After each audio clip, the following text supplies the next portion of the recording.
আমার মনে হয় শুধু আমি এনজয় করিনি, আপনারা সবাই এনজয় করেছেন। এটা শেষ, ওটা নিয়ে কথা বলতে চাই না। নমিনেশনটা অনেক বড় ব্যাপার, পার্টিসিপেট করাটা ব্যাপার।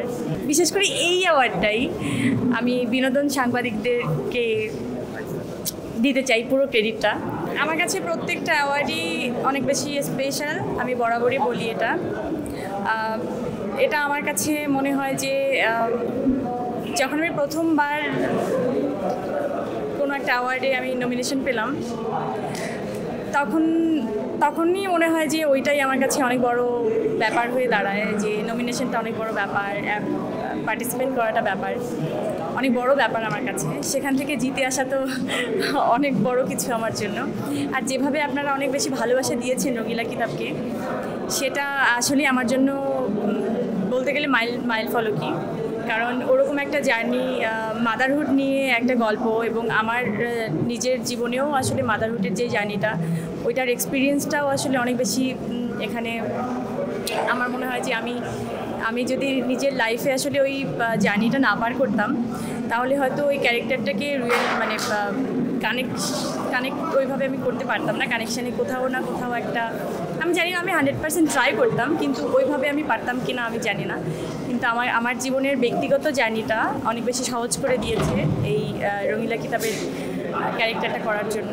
আর যেভাবে ক্যারেক্টারটাকে সবাই বেশি ভালোবেসেছেন, যেভাবে সবাই বলেন রঙিলা কিতাব 2 কবে আসবে, আমি আসলেই আপনাদের প্রতি অনেক বেশি কৃতজ্ঞ। আর আমি আসলেই বলতে চাই যে এই অ্যাওয়ার্ডটা বেসিক্যালি, বিশেষ করে এই অ্যাওয়ার্ডটাই আমি বিনোদন সাংবাদিকদেরকে দিতে চাই পুরো ক্রেডিটটা, এটা আপনাদের। আমার মনে হয় শুধু আমি এনজয় করিনি, আপনারা সবাই এনজয় করেছেন। কারণ সবাই আমরা নিজেরা ছিলাম, খুব কাছের মানুষজনই ছিল, যাদেরকে আমি খুব বেশি ভালোবাসার মানুষজনরা ছিল ওখানে। আর আমার মনে হয় আপনারাও আমাকে খুব ভালোবাসেন, আর সেই ভালোবাসার থেকেই আপনারা ওখানে গেছিলেন, সবাই বেশি এনজয় করেছেন, আমি এটা বিশ্বাস করি।